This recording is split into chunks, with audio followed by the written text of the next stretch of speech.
प्रेम से बोलो सदगुरुदेव की जय। सदगुरु कबीर साहिब की जय।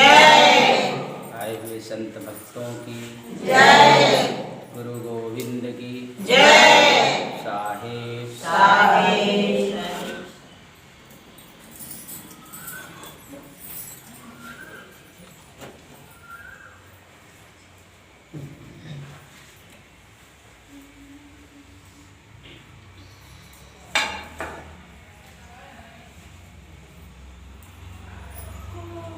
केवल नाम केवल गुरु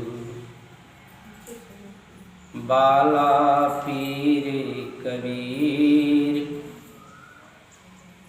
खाड़े हंस बिनती करे दर्शन देहु कबीर। कबीर मिले धर्मदास को लिख परवाना दिन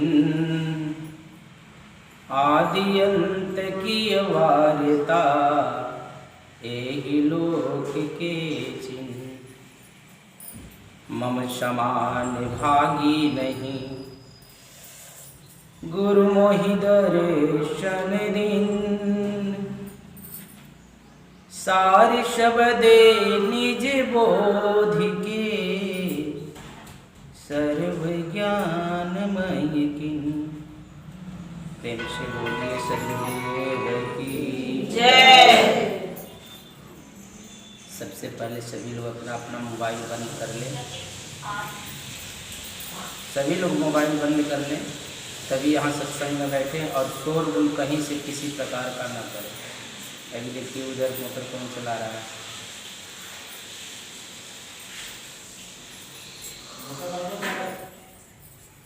सत्संग सुनने के लिए व्यक्ति के अंदर ऐसी स्थिति होनी चाहिए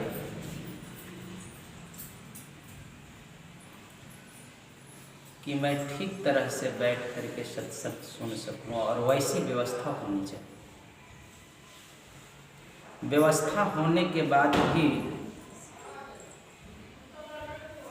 अगर वैसे लोग नहीं हैं तो भी व्यवस्था तितर बितर हो जाता है। सारी व्यवस्था देने के बाद भी उसके अंदर सुयोग्यता न हो तो भी व्यवस्था खिन्न भिन्न हो जाती है। ऐसी परिस्थिति हम यहाँ भी देखते हैं, आप लोगों के अंदर, सभी के अंदर ऐसी ही परिस्थिति है। अगर हम सत्संग में बैठते हैं तो अपने सभी कार्य को कर करके, ताकि किसी प्रकार का कैसा भी शोरगुल न हो पाए, तभी व्यक्ति सत्संग में ठीक तरह से बैठ पाता। न आप सत्संग की शब्द को सुन सकते हो, कुछ भी होता है तो आपकी ध्यान उधर बट जाएगी, तो फिर आप सत्संग की शब्द को न श्रवण कर सकेंगे। इसलिए व्यक्ति बाहर से भी शांत होता है और मन भी उसकी स्थिर होती है और चित्त भी शांत होता है, तभी संतों की हम शब्दों को श्रवण कर पाते हैं। जब तक मेरे अंदर ऐसी स्थिति नहीं रहती तब तक हम किसी प्रकार का सत्संग को सुन पाते नहीं हैं, मुश्किल हो जाता। कान पर इन सब चीज़ों के पर्दे पड़ जाते हैं, सुनकर भी व्यक्ति उस चीज़ को सुन नहीं पाता। जैसे आप देखते हैं आँख खुली है, आपके सामने से अगर किसी प्रकार का आप चिंतन मनन कर रहे हैं, चिंतन कर रहे हैं, या कोई भी शब्द आपके दिमाग में, कोई भी बातें विचार चल रहे हैं, तो आपके सामने से भी कोई व्यक्ति गुजर जाता है और दूसरा व्यक्ति आकर पूछता है कि ये आदमी गया, आपने देखे क्या? तो क्या कहते हैं आप? जबकि भली भांति उसे पहचानते हैं, फिर भी कहते कि हमने ध्यान नहीं दिया। आंखें तो खुली थी लेकिन ध्यान कहाँ था? उसी प्रकार से हम यहाँ पर बैठे हैं लेकिन मेरी ख्याल इधर उधर जाती है, तो फिर हम सत्संग नहीं सुन पाते। तो व्यक्ति को हर तरह से सशक्त होकर ही और सारे कार्यों से निवृत्त होकर ही सत्संग में बैठना चाहिए, स्थिर होकर के बैठना चाहिए। प्रेम से बोलिए सद्गुरुदेव की जय। हम कल आपको प्रसंग बताए थे कथा में। ये जो कथा है अनुराग सागर की कथा है और आज 3 दिन से मैं इस कथा के बारे में आप लोगों से चर्चा कर रहा हूँ कि धनी धर्मदास जी साहब सद्गुरु कबीर से जो प्रश्न पूछे हैं कि सृष्टि रचना कैसे हुई, जब चंद्र तारा आकाश सूर्य पृथ्वी और यहाँ के किसी प्रकार के जीव जंतु देव राक्षस कभी कुछ थे ही नहीं, स्वर्ग नरक नहीं था, कोई लोक लोकादि नहीं था, तो फिर सृष्टि की रचना कैसे हुई। तो आज 3 दिन से मैं आप सभी लोगों को इस विषय में बता रहा हूँ कि सद्गुरु कबीर साहब ने धनी धर्मदास साहब से किस विधि बताया और कैसे बताया। कल मैं आप लोगों को सुनाया था कि काल निरंजन और आद्या के परस्पर संबंध होते हैं और त्रिदेवा की उत्पत्ति होती है और तीनों पुत्र बड़े हो रहे हैं। इधर जब त्रिदेवा का जन्म हुआ तो निरंजन ने शून्य में प्रवेश कर गया और मना करता है आद्या को कि मेरे बारे में किसी पुत्रों को बताना मत। तीनों पुत्र बड़े हर्षोल्लास से भूधरातल पर खेलते कूदते रहते हैं आपस में परस्पर, लेकिन श्रेष्ठ ब्रह्मा होने के कारण उनके मन में ऐसा विचार आता है कि इस दुनिया की रचयिता कौन है। यह प्रश्न कर देते हैं अपनी माता से। माता को भी समझ में आता है कि पुत्र अब बड़े हो रहे हैं। उस समय में माता ने अपने बच्चों को समुद्र मंथन के लिए भेजती है और सबसे पहले ये तीनों, क्योंकि उस समय में कोई श्रेष्ठ नहीं था, श्रेष्ठ नहीं होने के कारण माता ही श्रेष्ठ थी, तो माता के सिवा तो और किसी से वो पूछ नहीं सकते, तो माता ही इन त्रिदेवा की गुरु थी। तो माता ने जैसे ही बताया, जैसी आज्ञा दी, वैसा ही त्रिदेवा किया। उस समय में माता ने इन्हें आदेश देती है कि हे पुत्रों, तुम समुद्र मंथन के लिए जाओ।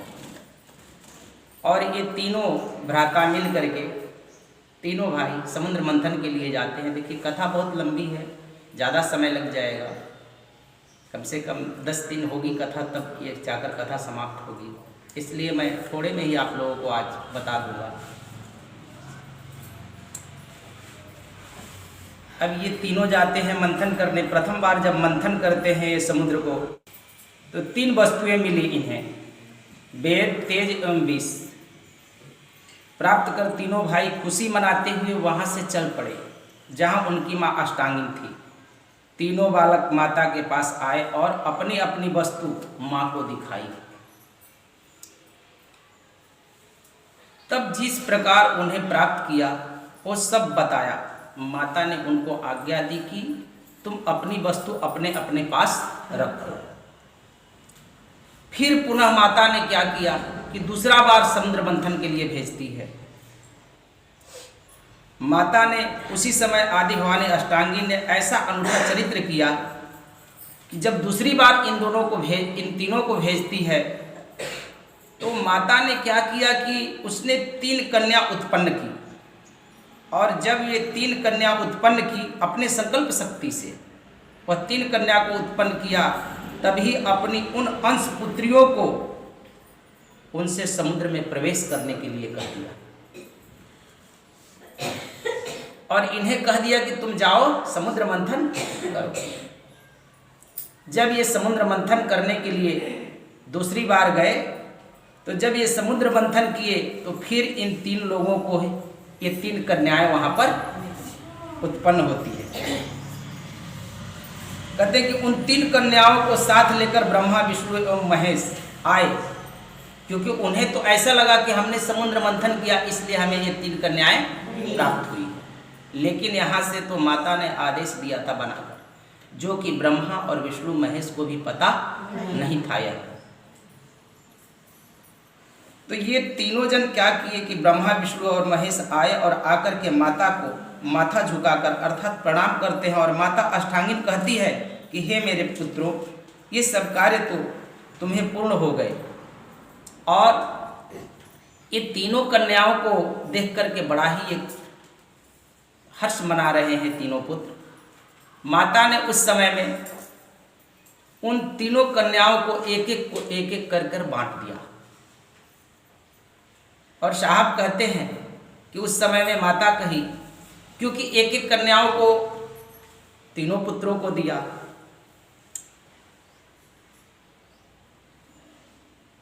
उस समय में कहते हैं साहब कि एक एक बाँट तीनों को दिन्हा, करहूँ भोग यस आज्ञा किन्हा। आदि माता कह रही है, सावित्री ब्रह्मा तुम लेऊ, है लक्ष्मी विष्णु कह देऊ। सावित्री नाम की कन्या जो थी उसे ब्रह्मा जी को देती है, और लक्ष्मी नाम की जो कन्या थी उसे विष्णु भगवान को देती है। साहब आगे कहते हैं कि पार्वती शंकर कह दिन्हा। सदगुरु कबीर साहब धनी धर्मदास जी को कहते हैं कि ऐसा माता ने कहा कि पार्वती शंकर कह दिन्हा, ऐसी माता आज्ञा किन्हा। तीनों जन लिन्हिय सिर नाई, दिन आद्या जस भाग लगाई। जिस प्रकार से माता बांट दिया, उन कन्याओं को लेकर के तीनों भाई बड़े ही हर्ष और प्रसन्न हुए। ब्रह्मा और विष्णु शंकर कामिनी स्त्री पाकर बहुत आनंदित हुए, जैसे चकोर पक्षी रात में चंद्रमा को देखकर प्रसन्न होता। तीनों भाई उन स्त्रियों के साथ काम विषय में वशीभूत हुए, और उन्होंने देव तथा दैत्य दोनों को ही जन्म दिया, प्रकट किया, दोनों प्रकार के संतानों को उत्पन्न किया।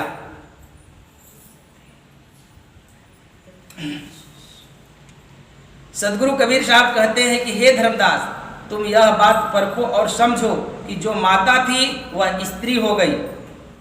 माता क्या बन गई? स्त्री बन गई। इस संसार में भी ऐसा होता है। पहले जब जन्म होता है तो बच्चियां छोटी होती है, तो उससे सभी लोग बच्ची कहते हैं। बाद में बेटी बन जाती है, जब जन्म लेती है तो छोटी बच्ची होती है, आदमी वो बेटी बनती है। सबसे पहले क्या बनती है? बच्ची से बेटी बनती है। तो साहब भी कहते हैं कि बैनी से बेटी भई, बेटी से भई नार, नारी से माता भई। जब किसी पुरुष की पत्नी होती है तो उसके बाद में वो स्त्री कहलाती है, नारी कहलाती है। और जब किसी बच्चे का जन्म दे देती है तो वो माता बनती है। इसलिए साहब कहते हैं कि बैनी से बेटी भई, बेटी से भई नार, नारी से माता भई, मनसा लहर पसार। तो यहाँ भी अब वो माता अष्टांगिन उन तीनों पुत्रों को फिर समझाया, क्योंकि सदगुरु कबीर साहब धर्मदास जी से कहते हैं कि तुम यह बात परखो और समझो कि जो माता थी वह स्त्री हो गई, और स्त्री हो गई पत्नी बन गई। पहले माता बनी फिर स्त्री बनी। ये तो उलट करके बातें कह रहे हैं,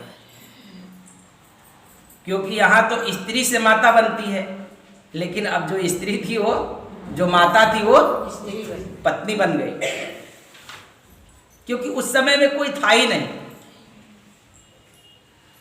माता अष्टांगिन उन तीन पुत्रों को फिर, क्योंकि वो अपने संकल्प शक्ति से जो तीन कन्याओं को उत्पन्न किया तो उसी का अंश था, इसलिए ऐसा कबीर साहब बता रहे हैं। माता अष्टांगिन उन तीन पुत्रों को फिर समझाया और कहती है कि अब फिर तुम भाई मिल करके समुद्र मत हो, यानी तीसरी बार समुद्र मंथन करने के लिए भेजती है।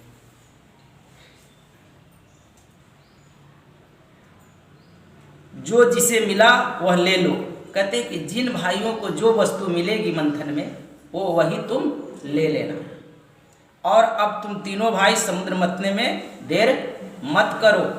क्योंकि यह समुद्र मथने का भी आदेश निरंजन ने ही आज्ञा को दिया था और सत्य पुरुष परमात्मा ने इसी के भीतर में समस्त बीज की सामग्री अंड रूप में दे करके रखा था। अब तीनों भाई त्रेवा तीसरी बार ब्रह्मा विष्णु महेश माता अष्टांगिन को सर नवाते हुए, झुकाते हुए, प्रणाम दंडवत करते हुए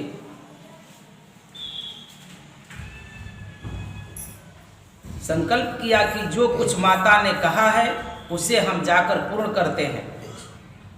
उन्होंने समुद्र मथा, उसमें कुछ भी देर नहीं किया। समुद्र मथने में 14 रत्न निकले, उसमें से ये उन्होंने ले लिया। 14 रत्न की खानी निकली अथवा पूर्व तथा अब की बार में किए गए समुद्र मथने में कुल 14 रत्न, यानी पहले भी जो मथा और अब की बार जो मथा, तीनों बार मिला करके इन्हें 14 रत्न मिले थे। उन रत्नों को लेकर के माता के पास पहुंचे।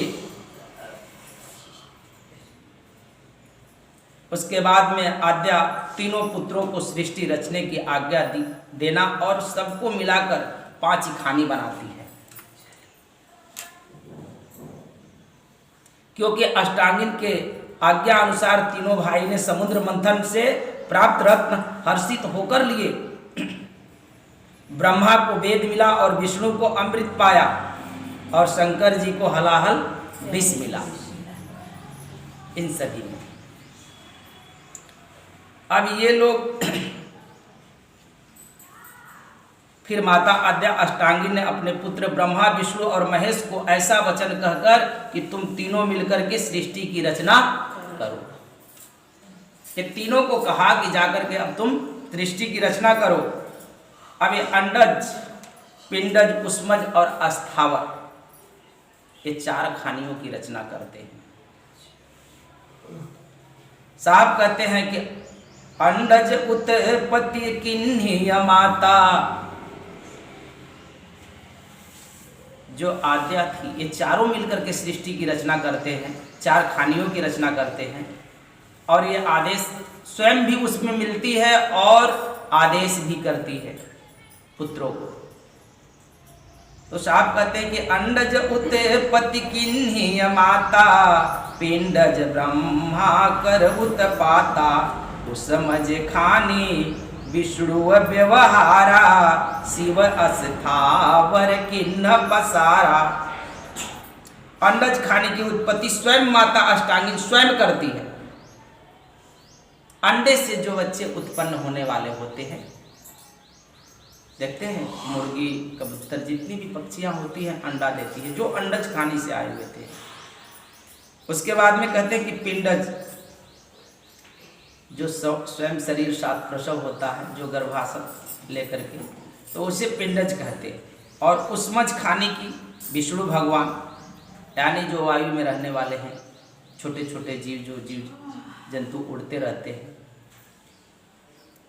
और शिव जी अस्थावर, जैसे पेड़ पौधे, फूल पत्ती झाड़, ये सब की रचना शंकर भगवान करते हैं।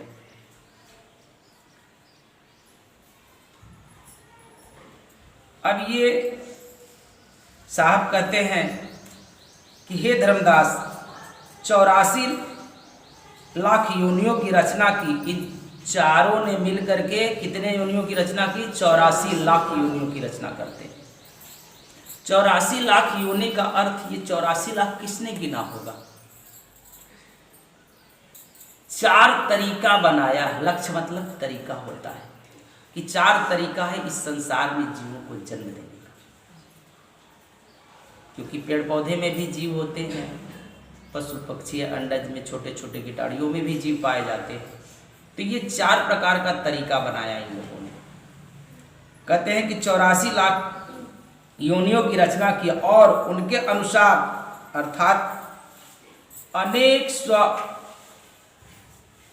स्वभाव अनुकूल निवास के लिए आधा जल तथा आधा थल बनाया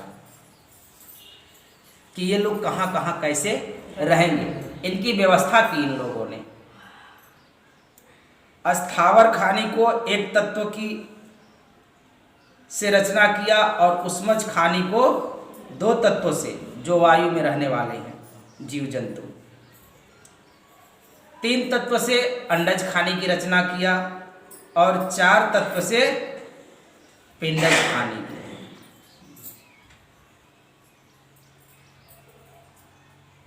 4 तत्व यानी पशु जो होते हैं ये 4 तत्व। तो ये चारों ने मिलकर के 4 खानियों की रचना की। उसके बाद में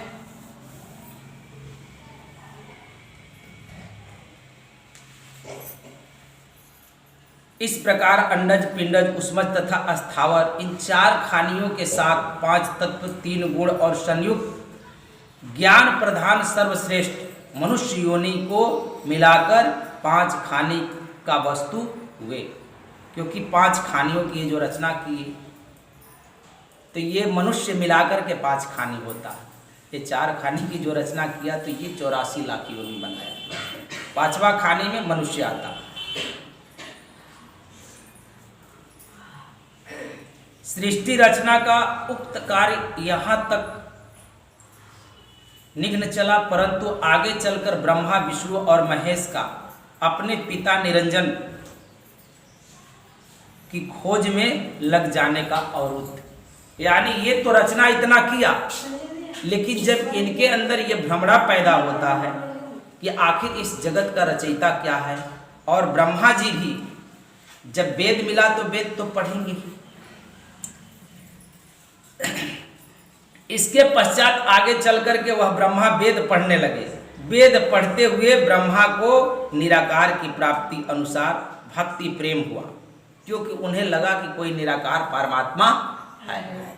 क्योंकि वेद ने ऐसा उन्हें पढ़ने पर उनको पता चला। वेद कहता है कि एक पुरुष है, वह निराकार है, उसका कोई रूप नहीं। जब उन्होंने ब्रह्मा जी ने वेद पढ़ा तो उन्हें ऐसा मालूम हुआ, वेद से मालूम हुआ, पहले मालूम नहीं था। वह शून्य में ज्योति दिखाता है, अर्थात प्रकाश दिखाता है, परंतु देखते हुए उसकी देह दृष्टि में नहीं आती। कहते हैं कि वो शरीर में नहीं आती। उस निराकार निरंजन का शीश स्वर्ग है और पाव पाताल इस वेद मता से ब्रह्मा मतवाला प्रसन्न हो गए कि भाई इस तरह से वह पुरुष है।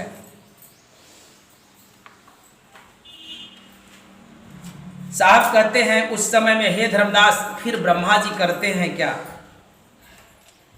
चतुरानन कहे विष्णु बुझावा, आदि पुरुष मोहि वेद लखावा। उन्हीं ब्रह्मा शिव सो अस कहही, अवेद पठन पुरुष एक अहई। अहे पुरुष एक वेद बतावा, वेद कहे हम भेदन पावा। ब्रह्मा ने विष्णु को बताया कि वेद ने मुझे आदि पुरुष लखा दिया। फिर ब्रह्मा ने शिव से ऐसा कहा कि वेद पढ़ने से पता चला है कि पुरुष एक है, सबका स्वामी केवल एक निराकार पुरुष है। यह तो वेद ने बताया, किंतु वेद ने कहा कि हमने उसका भेद रहस्य नहीं जाना, क्योंकि वेद को तो उत्पन्न करने वाला निरंजन ही था, और निरंजन ने वेद को उत्पन्न करके आदेश किया कि तुम समुद्र में जाकर छुप जाओ, जब मंथन होगा तब तुम प्रकट होना। सबसे पहले तो वही किया, और जब यहाँ पर तो अपने शून्य में समा गया। शून्य में समाने के बाद जब ये मंथन किए तो ये इन चारों को मिला, और माता भी इनको ये बातें नहीं बताई कि कोई तुम्हारा पिता, क्योंकि इसने तो कह दिया कि हमारे और तुम्हारे सिवा कोई इस संसार में नहीं। शरीरा भाव से तुम पुरुष हो और मैं शरीरा भाव से नारी। आत्मा दोनों के अंदर एक ही समान है। तो ये तो पूरा गुप्त ही रह गए, लेकिन जब वेद ब्रह्मा जी पढ़े तब उनको यह बातें मालूम पड़ा कि कोई पुरुष है।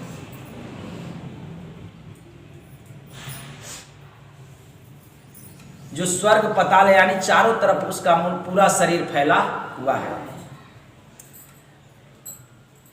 अब ये सारी बातें तीनों भाइयों से कहते हैं, दोनों भाइयों से कहते हैं ब्रह्मा जी कि हमको जो बताया है वो वेद ने बताया। किसने बताया? वेद ने। लेकिन वेद कह रहा है कि मैं भी उस पुरुष का भेद नहीं जानता हूं।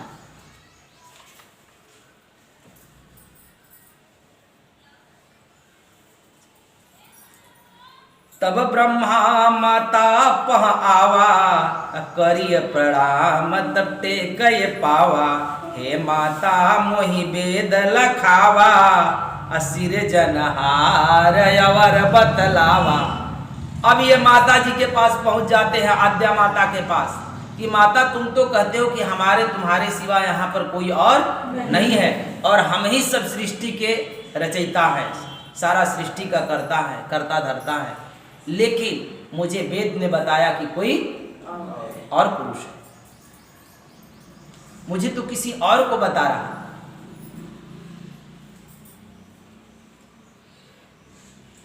मुझे वेद ने लखाया है, कहते कि वेद बता रहा है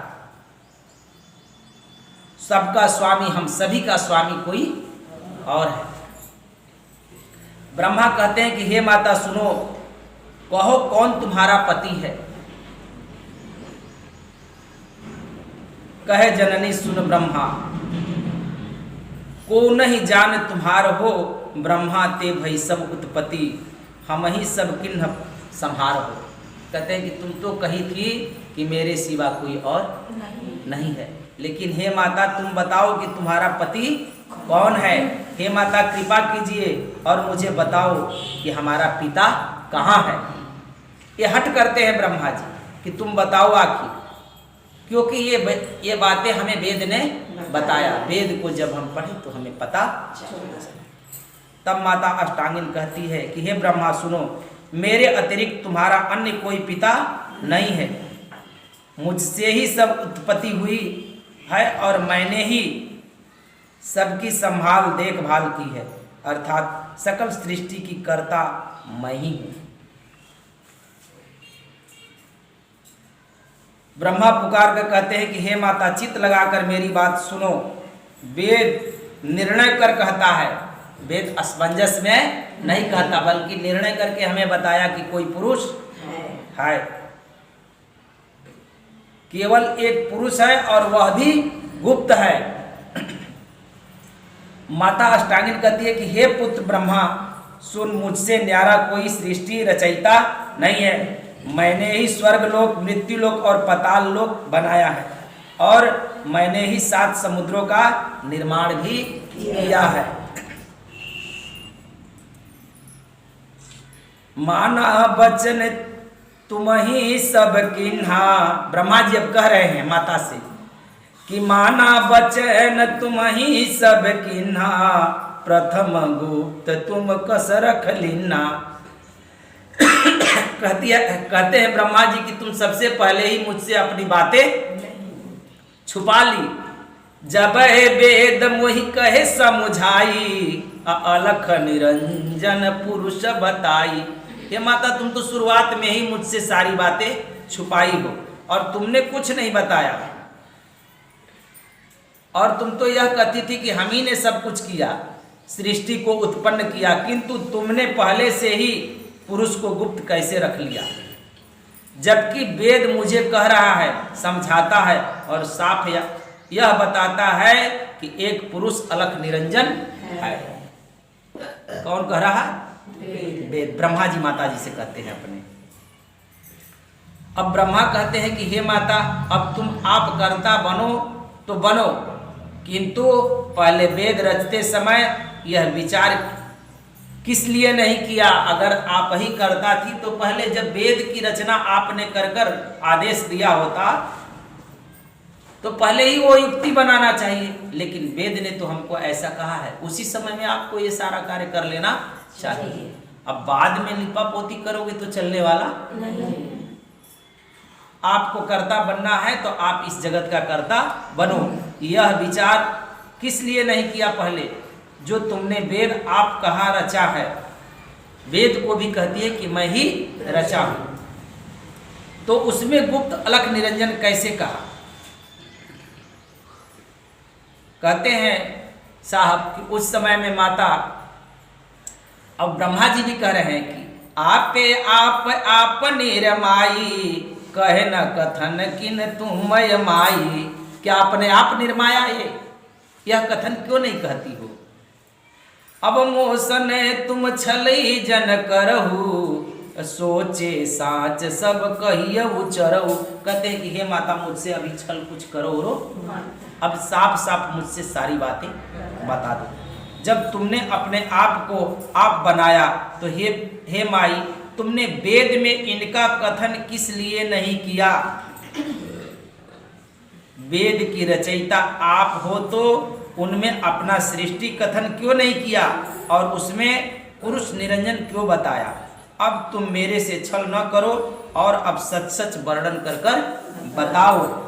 सदगुरु कबीर साहब धर्मदास जी से कहते हैं कि जब ब्रह्मा ने इस प्रकार हठ ठान लिया तो आद्या माता ने अपने मन में विचार किया कि किस प्रकार इसे कहूँ, समझाऊं। ब्रह्मा मेरी बड़ाई, मेरी महिमा को नहीं मानता।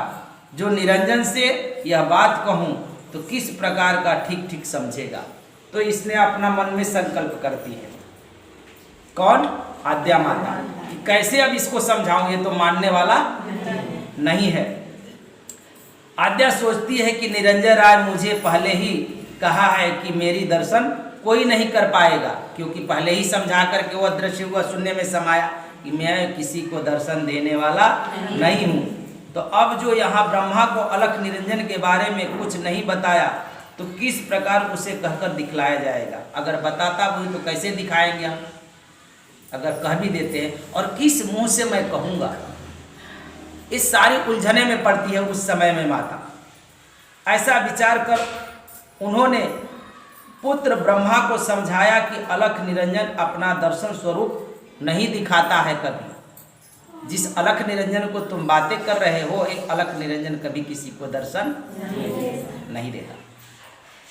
आद्या की बात सुनकर ब्रह्मा कहते हैं कि मुझे सही रहा अथवा स्थान बताओ, आगे पीछे की उल्टी सीधी बात तुम मुझे इधर उधर की बात करके मुझे बरगलाओ मत।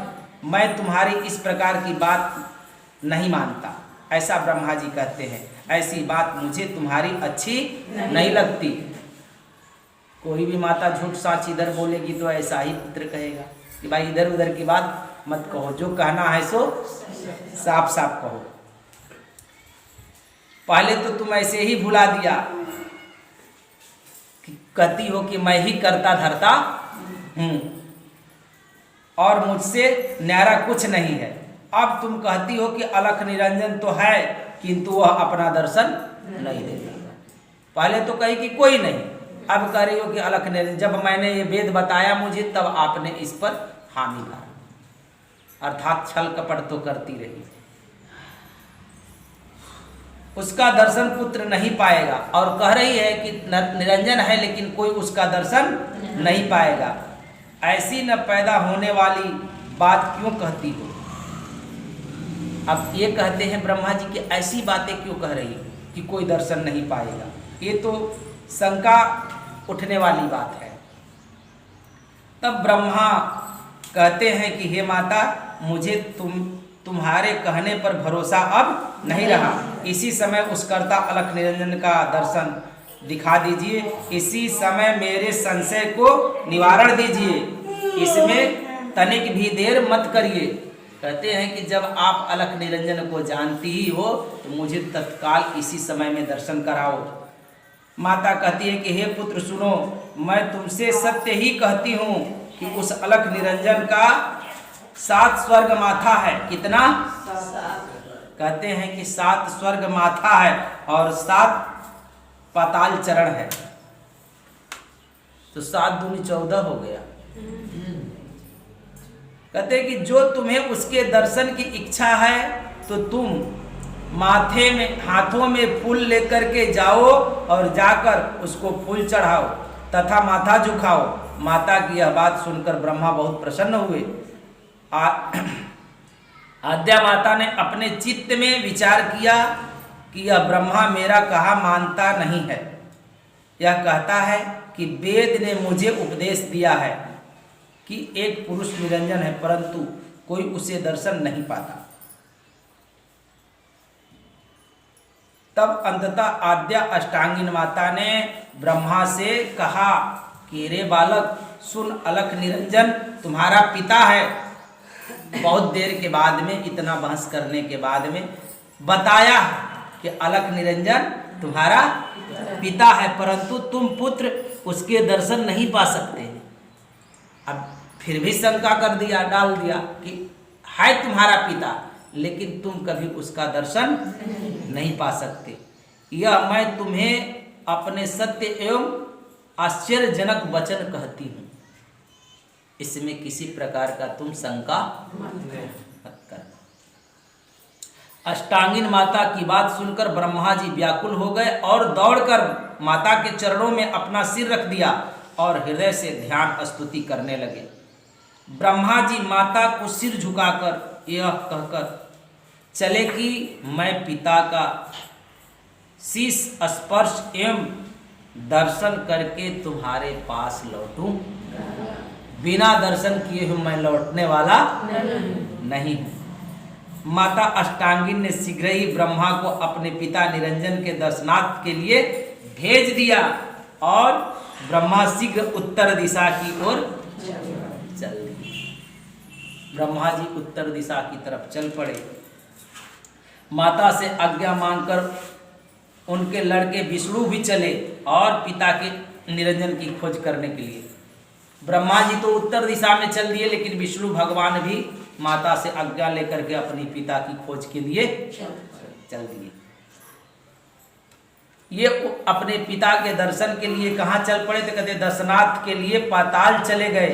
केवल इधर उधर महेश का चित्त नहीं डोला। जो शिव जी थे तो वो किधर भी नहीं जा रहे, लेकिन पाताल की तरफ विष्णु भगवान चले गए और उत्तर दिशा की तरफ ब्रह्मा जी चल पड़े। और शिव जी जो थे वो कहीं नहीं जा रहे हैं। माता की सेवा करते हुए कुछ नहीं बोले। जैसा माता कहती थी, क्योंकि सबसे छोटे थे, जैसा माता कहे वैसा ही वो करते थे। शिव ने माता की सेवा करने में ही अपनी चित्त लगाया और वहां सेवा करते करते उसके मन में ऐसी वैसी कोई चिंता नहीं थी, क्योंकि वो कहते थे कि मैं माता का ही सेवा करते रहेंगे। उस समय में विष्णु पिता की खोज करके फिर बाद में लौटते हैं। जब ये उत्तर दिशा में चले गए और काफी समय बीत जाता है, ये लोगों को बहुत दिन बीत गए। माता सोचती है कि मेरे गए हुए पुत्र ब्रह्मा विष्णु ने क्या किया, अभी तक ये लौटे नहीं, अब तक क्यों नहीं आए। इनको थोड़ी चिंता होती है, क्योंकि जब तक वो लोग आएंगे नहीं तब तक तो किसी प्रकार की सृष्टि रचना नहीं होगी, क्योंकि करना तो उन्हीं को है। क्योंकि सारा गड़बड़ी आ गई ब्रह्मा जी को कि जब तक वेद नहीं पढ़े थे तब तक तो चलता था बातें, लेकिन जैसे ही वेद पढ़ा तो सारी बातें गड़बड़ी हो गई कि कोई पुरुष है। अभी बहुत कुछ उनको मालूम होने के लिए बाकी था कि आगे की सृष्टि कैसी रची गई।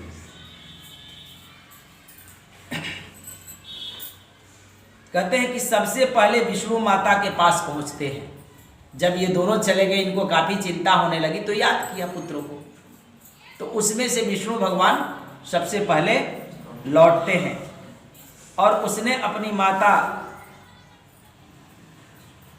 को सारी कथा समझाई। मुझे पिता की चरण नहीं मिले। किसने बताया? विष्णु भगवान ने, क्योंकि पाताल में उसका 7 कहीं कि 7 पाताल उसका चरण है, तो ये 7 पाताल में प्रवेश किए, लेकिन उनके चरण कहीं नहीं मिले और बिना चरण पाए ही ये लौटकर वापस आ गए। उल्टे मेरा शरीर विष ज्वाला से श्यामलमय हो गया। हे माता, मैं पिता निरंजन के दर्शन नहीं पाया, तब मैं व्याकुल हो गया, तभी लौटकर आया। क्योंकि वहां पर गए थे तो उनको जो कालिया नाग था ना पाताल लोक में, वही जहर उगल दिया उनके शरीर पर, और सारे, क्योंकि पहले गोरे थे और फिर श्यामलमय हो गए। विष्णु की बात सुनकर आदि कुमारी अष्टांगिनी प्रसन्न हो गई और उसने विष्णु को अपने पास बैठाकर बहुत ही दुलार प्यार करती है। उसने विष्णु के बदन को चूमा तथा उसके सिर पर हाथ रखा और कहा कि हे पुत्र, तुमने सत्य सत्य सब बात बोली, इसलिए तुम बहुत प्यारे एवं श्रेष्ठ हो। अब धर्मदास ने विनम्रता पूर्वक सदगुरु कबीर साहब से कहा कि मेरी यह संशय मिटाओ हे साहेब, ब्रह्मा की रति अर्थात उपाय को समझे कहिए। यानी ब्रह्मा ने अपना शीश झुकाकर सेवा भक्ति से अपनी माता अलख निरंजन को प्रसन्न किया, या कि निराश होकर पीछे पांव हटा लिया। अब धर्मदास जी भी पूछते हैं सदगुरु कबीर साहब से कि ब्रह्मा जी ने क्या किया, अपने पिता का दर्शन पाया कि नहीं? अब वहां भी ब्रह्मा जी गए हैं उत्तर दिशा में, अभी तक लौटे नहीं, लेकिन अभी भी तो ये शंका रह गई कि भाई ब्रह्मा जी पाए कि नहीं पाए। तो उस समय में भी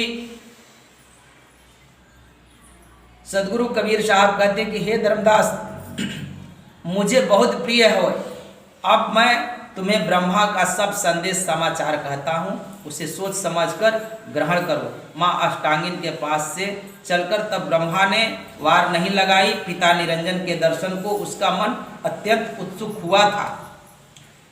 चलते चलते ब्रह्मा उस स्थान पर पहुंच गए, न वहां सूर्य था न चंद्र। उस समय में सूर्य चंद्र नहीं था, ऐसे जगह ऐसे स्थान पर चलते चलते ब्रह्मा जी पहुंच गए। शून्य एकांत था, वहां उसने बहुत प्रकार की निरंजन की स्तुति भक्ति साधना की।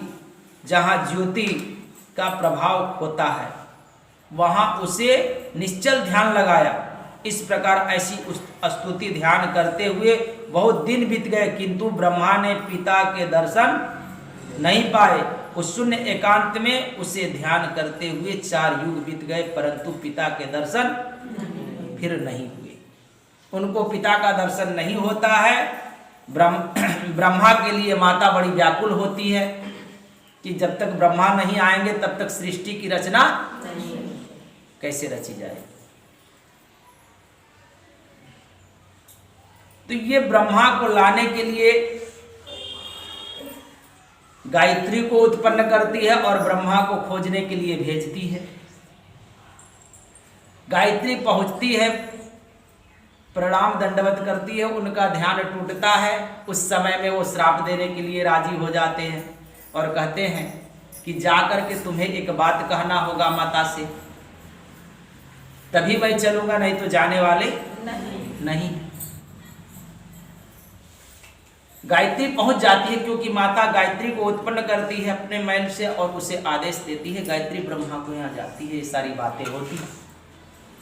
तो वो भी कहती है कि भाई मैं तो तुम्हारे लिए झूठ बोलूंगी, माता से कहूंगी कि पिता का दर्शन, यानी झूठी गवाही देने के लिए, लेकिन मेरे संग साथ रति करो। उसने संबंध बनाया वहां गायत्री से, गायत्री के यहाँ। देखो इन देवताओं की ऐसी स्थिति। अब इन दोनों ने क्या किया कि इन दोनों ने सोचा कि जब हम लोग ऐसे किए तो हमारी साक्षी और गवाही कौन देगा कि ये फलाने ने देखा।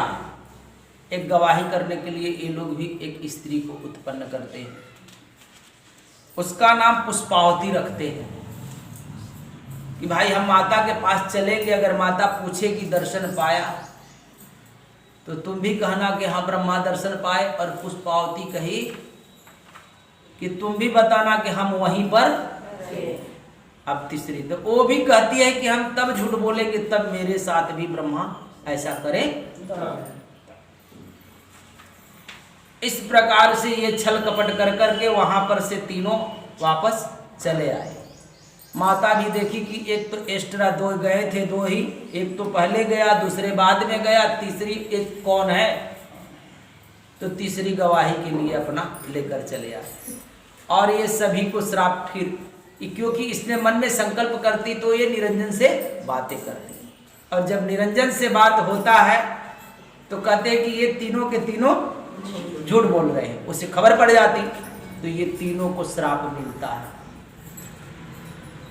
पुष्पावती भी एक फूल होता है, वो बनी इस पृथ्वी पर, जो कि जिसके घर के सामने अगर लग जाए तो उसके घर प्रतिदिन झगड़ा होने लगता है। तो वो फूल कोई लगाता उगाता नहीं है, अक्सर वो कचड़े में उगता है। अब ये कथा मैं नहीं कह रहा, इस सदगुरु कबीर साहब ने धनी धर्मदास को बताया। हमसे नहीं कहिएगा कि इस तरह आप बातें कह रहे हैं, हम नहीं कह रहे, ये आपके ये शास्त्र कह रहे हैं। इस तरह की बातें समझाएं। और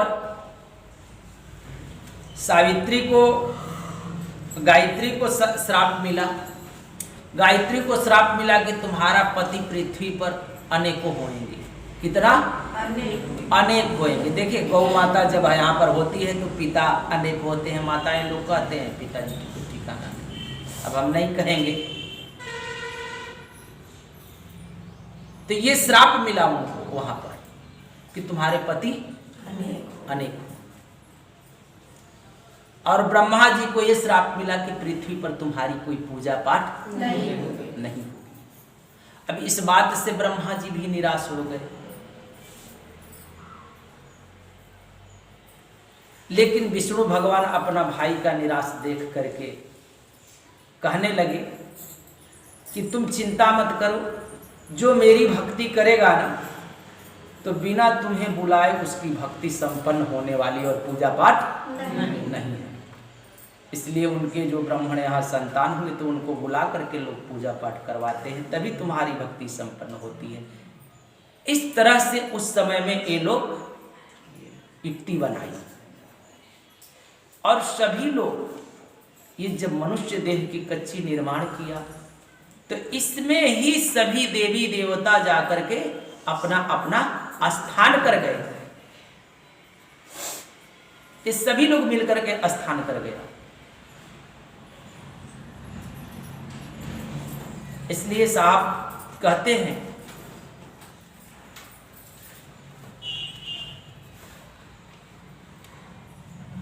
कि जो परमात्मा है,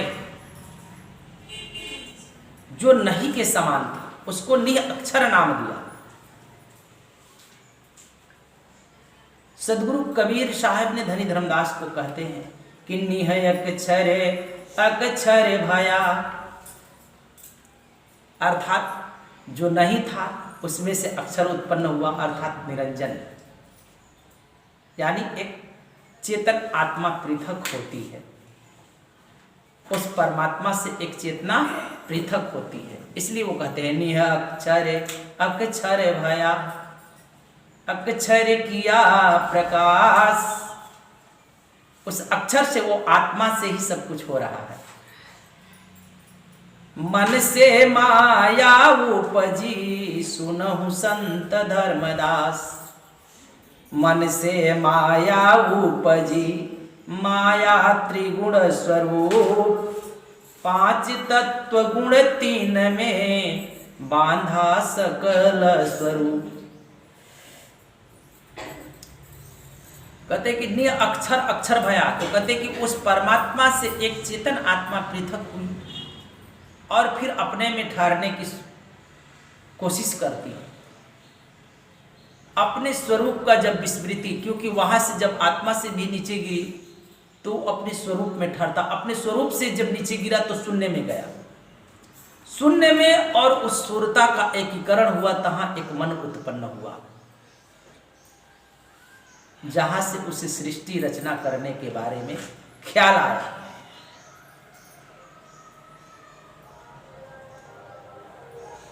तो ये पंच तत्व कुर्म जी के पेट से मिल गए, और तीन मुंडे जो कुर्म जी से काटे थे, ये तीन गुण बने, तीन बूंद, इनसे ब्रह्मा विष्णु महेश उत्पन्न हुए। जो कि ये रति किया, संबंध बनाया आद्या के साथ, तो वही तीनों बूंद यहां पर उत्पन्न हुई।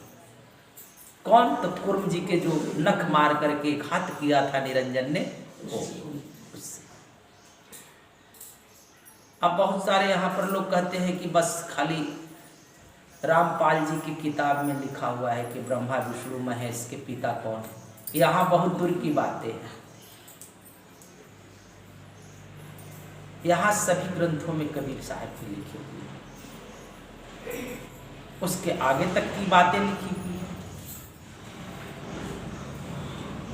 इसलिए कहते हैं साहब कि 5 तत्व गुण 3 में, 5 तत्व का शरीर आप सभी को मिला है, हर मनुष्यों को मिला है, और 3 गुण सभी पक्षी प्राणी सभी पर लागू है, पेड़ पौधे सभी पर, मनुष्य पर ही नहीं, ये तीनों गुण सभी पर लागू है,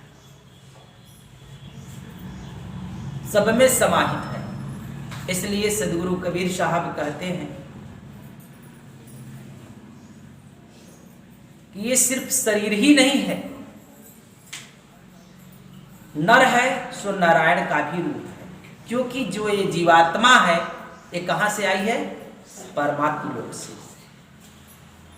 जीवात्मा जो है वो परमात्मा लोक से आई है, और कच्ची देह का निर्माण तो इन 5 महाभूतों से हुआ।